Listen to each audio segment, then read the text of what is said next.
Welcome back to the Pawn Sacrifice channel. This is episode 4 of the 924S build. Today I was planning on looking at the sump pan, but I'm in two minds of what I'm going to do about that now. So instead I'm going to get on and have a look at the brake booster. I've sort of roughly fitted this on, and as you can see, once that's moved back, it's going to be clashing there. What I want to try is fitting on a slightly smaller brake booster from a BMW E90, which is in the back of the car there somewhere. So first of all, I need to get on and start removing this one. So looking onto the brake booster here, it's attached to some bolts to the back. The master cylinder is just attached by a couple of bolts on the front. I'm going to try and remove it from the back and just pull everything out in one go. The solid brake lines will need to come off, so what I will do, and obviously that's then going to leak fluid, so I'm going to just set up something just to start draining the fluid down through one of the calipers, and then I'll syringe out anything else that needs it. And then there's some bolts on the inside. So old bit of hose attached to an old pickle jar. And just so something that's normally used to bleed the system. This is a pressure brake bleeding system, which allows me to do the job by myself. So I'm just going to put some pressure into this and use it to push the brake fluid out through the calipers. What you should probably expect is something going from the brake pedal through into the master cylinder or into the brake booster, which you would have in the rest of the world. And in the UK, essentially, for any right-hand drive car or version of this car, we essentially have a bar which comes across from the driver's side over to the where it is the driver's side in the rest of the world, and it then the brake booster, you can see the brake lever there is on a pivot point which just runs through the firewall, and so that needs to be disconnected, which I'm not entirely sure how I'm going to go about doing. And then there's a couple bolts, one top and bottom, which are just behind the sound deadening there. So I need to get those off as well. First of all, I'm going to just try and remove a bit of these bits of trim.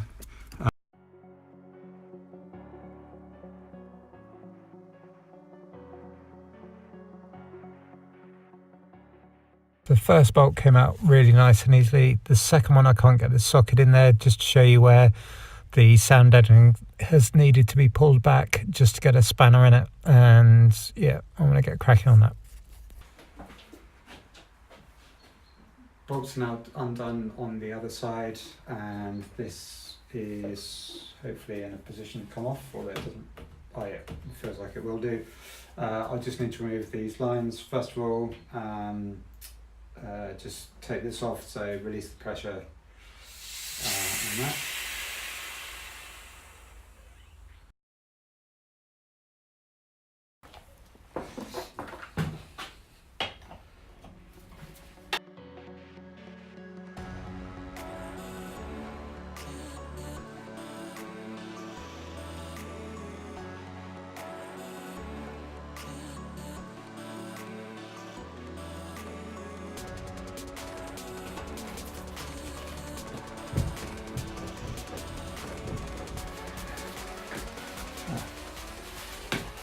So annoyingly, it looks like I've missed a bolt, and that is going to be annoying because I don't think the BMW one has the same number of bolts. Then.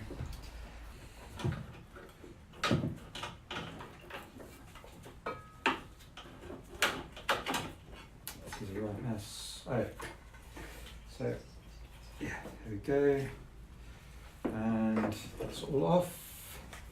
See, now it did in fact have 3 bolts. So annoyingly, let me get the BMW one as a comparison. So the holes are in a different place, so this isn't going to go all the way in, but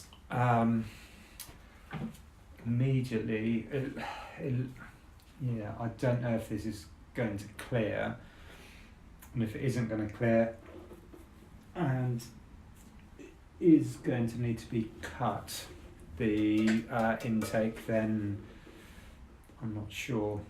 So let me, the only way to properly test this is to put this all the way through, which is a bit frustrating. I actually thought the holes were going to be in the same place. I think it may have been referring to the master cylinder. This is the BMW one. So I'm just going to actually get a rough idea of where this is sitting, and then move the engine back into position, and then from there I can work out whether this is something I want to go ahead with or not.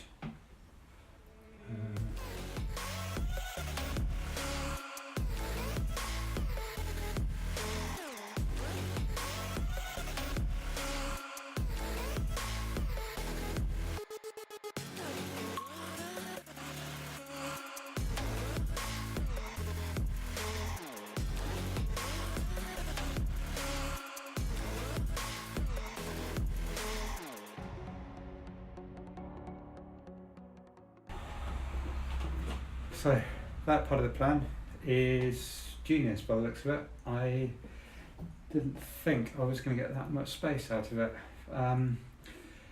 Now I've got the problem of the height on here, although if that then now clears, I'm going to be extremely happy.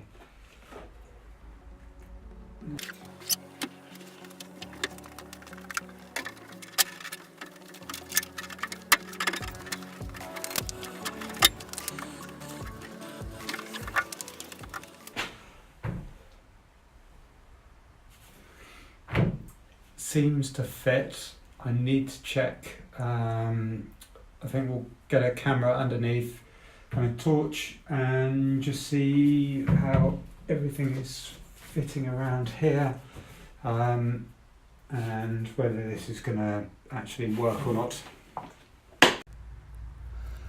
Okay, so this is all gone a bit Blair Witch Project, but let me. Looking at this, it seems to me it's just about, actually that is, it's going to sit up a little bit I think, but that does seem to be just about clear on the bonnet. There's enough space on the top that if I need to I can probably just about shave that down, and maybe if it is close, put something there. But I'm very happy with that because that is going to save a lot of work, although I do now need to start drilling stuff through and seeing, so I now need to get the bonnet off again, prop the master cylinder in place. Yes. Okay. So with the master cylinder back in position, I'm just now going to sort of roughly mark out where the centre would be, which is pretty much through that tab and then down through the centre of that line, and that will just give me something to work with on the car when I'm actually getting this into position. And so I'll take that off again just for ease of movement. And the other thing I want to do is very handy stuff, bit of nail polish. Actually, it was quite difficult just to find normal nail polish without loads of glitter in it, which was an interesting problem to have. So get a load of that on there, and now I want to offer this up to the car, and that'll tell me where I need to be drilling. I need an 8mm hole, but I'm just going to do a quick pilot hole because I'm not sure how easy that would go through otherwise.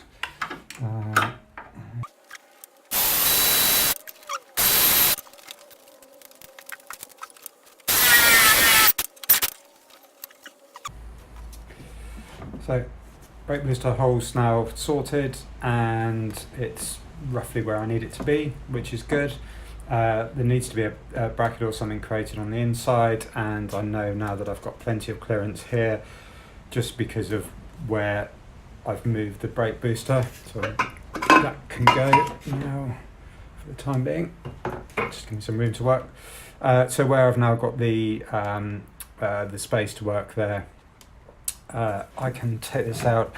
So it's not quite sitting level because it's just slightly prouder here. So I'm just going to knock that back a bit to help this sit a bit more flat. And if it doesn't, I'll just put some washers or something on this side to make that a bit more even.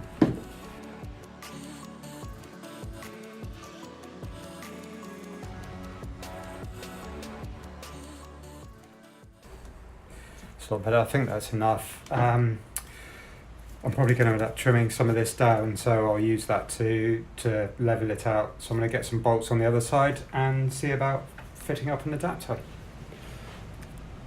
So basically what I'm going to do is start off, I'm going to make an actual metal template just with a bit of scrap. So essentially have a steel plate which I'm going to bolt in on the lever from the brake booster, and then I need to work out how to attach it, or the distance to attach it to the what's coming off of the what's coming off of the brake pedal lever. It's going to need to be supported at the back, because what it can't do is, if I just do it from, or this is my thinking anyway, if I just do it through those two pivot points, essentially what it could end up doing is moving this rather than just pushing it back. So I need to make sure that when the pedal moves back, or this is my thinking anyway, when the pedal moves back, it needs to just push the lever straight away. I don't want that moving in any direction other than where the pedal's trying to push it. So I'll mark this out, drill it, bolt it in, and then mark it up for the other hole as well.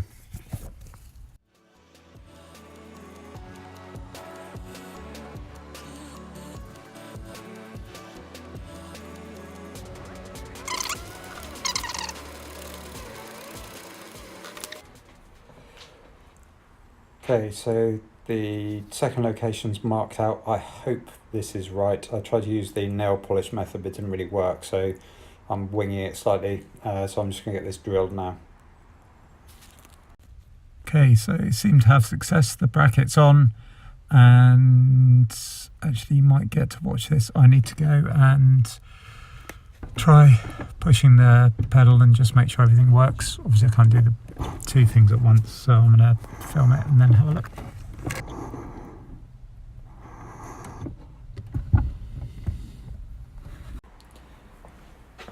So that's all done, and that gives me my template that I'm working to. So I just need to mark the top position. I'm not sure I'll do the bottom as well, just to make sure I get it all lined up. Rather than, I probably could just make something out of steel and then try and bridge that and possibly weld it over, which is maybe what I should be trying to do. Instead, what I think I'm going to do is, I've got this aluminium block which I bought as a heatsink for when I was welding thinner stuff. So I think I'm going to try and drill it and drill this block and then cut it, and try and get this basically to fit in there and then across the other section. So I'm going to have a look and see what I can do with that.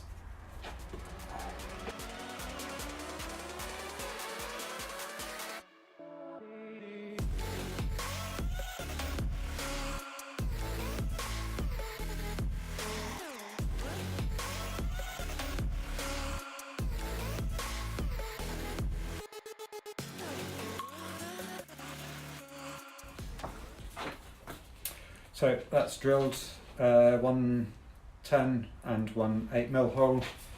So I've just double checked bolts and everything fits as it should.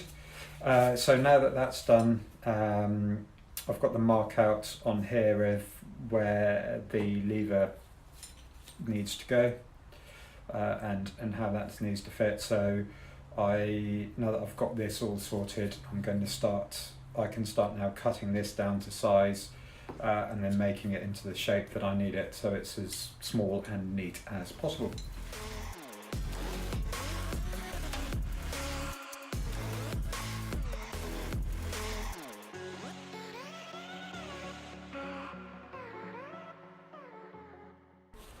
So I now need to get this so that the first hole fits through here. Now that's just a bit too wide, so I need to shave some of that down.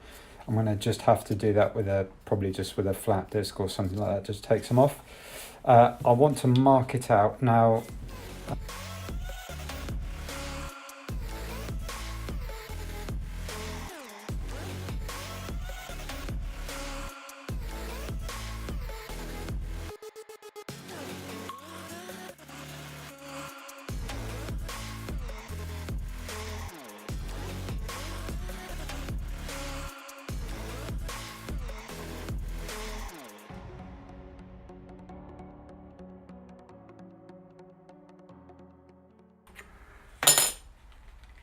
And from that, I'll use the end off of the Porsche one just to get the gap that I need,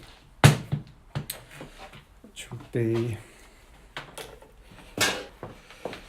so there's the Porsche one, so that's what I'm working to. So that side is narrower, but I know that I need to, so from there, oh, it's about the same width now.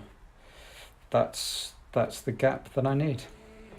And just work out where it needs to be to drill straight down from there. I'm just going to have to use the hand drill and do it in the vise and get it as best I can.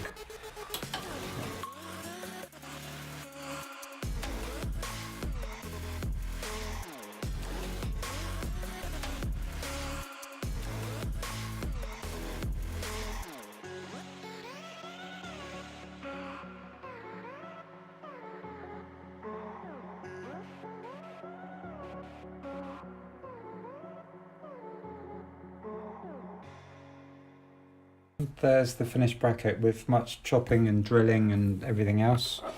It's it's not altogether too bad, I don't think. First time doing anything like this, working with aluminium, so I'm pleased with that. It does a job, and it's going to be out of sight anyway, although I'm quite proud of it, so I almost wish it wasn't. But in all honesty, with the steel, a couple of bits of steel, as I had similarly, and some bolts, done the same thing quite possibly, but actually I'm quite pleased with that, and the way that it the way it's going to fit in. So this is now going to be fitted back into the car, so I'm just going to pop that on the booster, bolt the booster back in, and just check and make sure everything works. In theory it should do, but I just want to see it all in there and working, and then get on with another job. Quickly, before it goes back in the car, here it is attached to the brake booster. And there we go, everything fitted up from the inside. It's a bit tight, so I might need to shave down that main block before I refit it again when it comes out, but very happy, and all seems to be working. So that's the brake booster swapped and fitted. I'm not sure if I explained this probably before, but the reason for going through all of this trouble is to keep the intake manifold as stock. The alternative, and what a lot of people have had to do to get this to fit next to the factory booster, is just get it cut and a decent sized section taken out and then re-welded, which is obviously a bit of a pain and something I didn't really want to do, so I haven't. And that's all done that quite nicely. I'm pleased with the little part that I made. I think it's going to need a bit of adjustment, but it works and it's operating everything. But it seems a bit tight, so when everything comes out again, which it will at some point, I'll need to make that a bit snugger. And the servo itself needs fitting properly. One of the jobs which I'm going to do later on, once everything else is in, just so that I've got the routing right, is this is quite a late model BMW. I say quite late, probably around 2010 to 2013 model car. So obviously it had ABS in there as standard. So that's only got 2 outlets and is set for ABS from the master cylinder, whereas the factory master cylinder had 3 outlets, 1 for the rear, which was split, and then 1 each for the front. So what I'm going to have to do is make the changes in the brake lines, so they're thicker lines, so they'll go to a splitter. And then anyway, I'll sort all that out at a later date. I want to wait until other things are in place and I know exactly where I'm going to be able to route and fix everything before I do anything else. So very pleased with that. And yeah, next up, I'm not entirely sure. I think I'm going to try and sort out the adapter plate next for the bell housing to the torque tube, because at the moment that's the part that's missing. And I'm going to have a look and see actually how I'm going to go about mounting the engine. I'm now thinking about doing it off of the frame rails rather than the cross member, and there's some other thoughts I've got if I'm not using the cross member to take the weight. So yeah, anyway, another one done. Thank you very much for watching. This was a bit longer in a gap just because of the time to deal with everything pre-Christmas, but the good news is I've got a bit of a break now, so hopefully have a chance to crack on and get a few more things done. Thanks, and catch you next time.